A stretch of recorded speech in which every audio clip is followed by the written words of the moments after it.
Today, we're stepping into the ring for a massive intellectual showdown.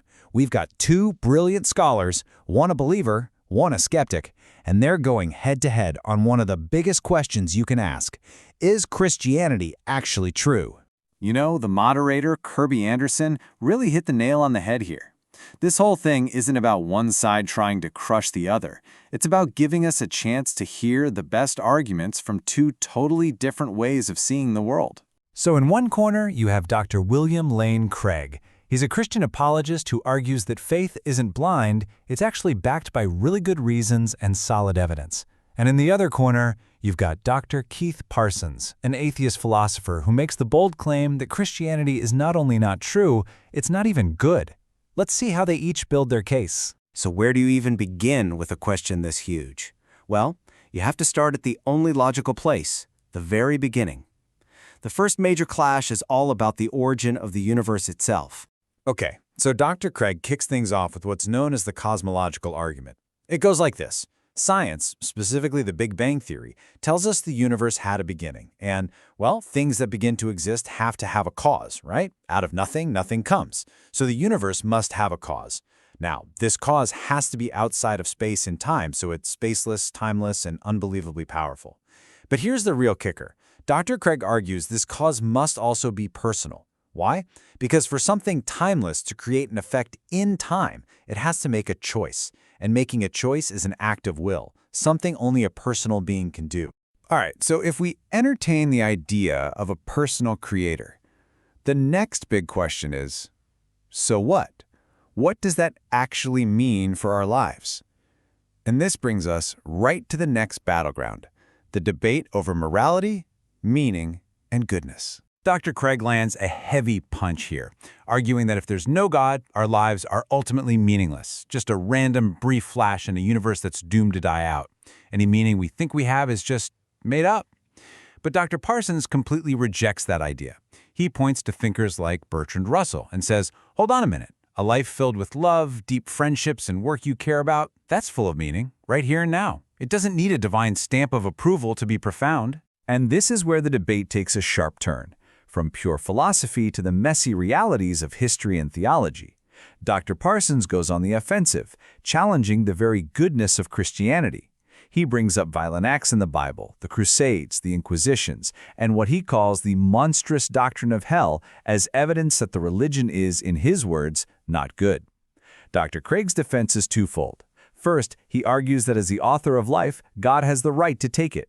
And second, he says that while the church has definitely had its dark moments, those are failures of people not living up to Jesus' teachings, and that on the whole, Christianity has been a huge force for good in the world. So, with the big philosophical ideas on the table, the debate now zooms in on the single historical event that Christianity absolutely hinges on, the resurrection of Jesus. Dr. Parsons immediately draws a line in the sand with this classic principle. He's essentially saying, look, a man coming back from the dead, that breaks all the rules of nature. So if you're going to convince me, you can't just bring me some decent evidence. You need to bring something absolutely extraordinary. The bar is set incredibly high. Dr. Craig accepts that challenge. He doesn't rely on just one single thing, but instead builds a cumulative case. He presents what he calls three core historical facts that, when you put them all together, point to one conclusion. The resurrection is simply the best explanation for what happened. Okay, so let's look at the first pillar of his case, the empty tomb. This is the foundational claim that just a few days after Jesus was crucified and buried, his body was gone. And right here, you see how two people can look at the exact same detail and come to wildly different conclusions. Dr. Craig argues that the fact that the Gospels say women found the tomb first is actually a sign that the story is true. Why? Because women's testimony wasn't considered reliable back then, so if you were making the story up, you never invent that detail. But Dr. Parsons offers a much simpler explanation. An empty tomb would probably have meant someone stole the body. And besides, in their grief and the early morning light, maybe the women just went to the wrong tomb. An empty tomb on its own doesn't prove a resurrection, of course. So that brings us to the second piece of Dr. Craig's evidence, the claim that it wasn't just an empty tomb, but that lots of different people and groups actually saw Jesus alive after he died. Dr. Craig argues that you can't just write these off as hallucinations. We're talking about different groups in different places at different times. Even skeptics like Jesus' own brother James claimed to have seen him. But Dr. Parsons says that's precisely what hallucinations can feel like. He argues that the disciples were crushed by grief and despair, the absolute perfect psychological storm for experiencing vivid, seemingly real visions of the leader they had lost. Now this leads to the third and final historical argument, which is a bit different. It's not about what was seen, but about what was believed. How on earth did this movement, centered on a resurrected Messiah, a totally foreign concept to Judaism, even get off the ground? Dr. Craig's point here is powerful. He says the disciples were devout Jews. Their scriptures and beliefs had no category for a Messiah who would be shamed, executed as a criminal, and then rise from the dead by himself ahead of everyone else. He argues that only a world-shattering event, the actual resurrection, could have caused them to suddenly adopt such a radical, dangerous new belief.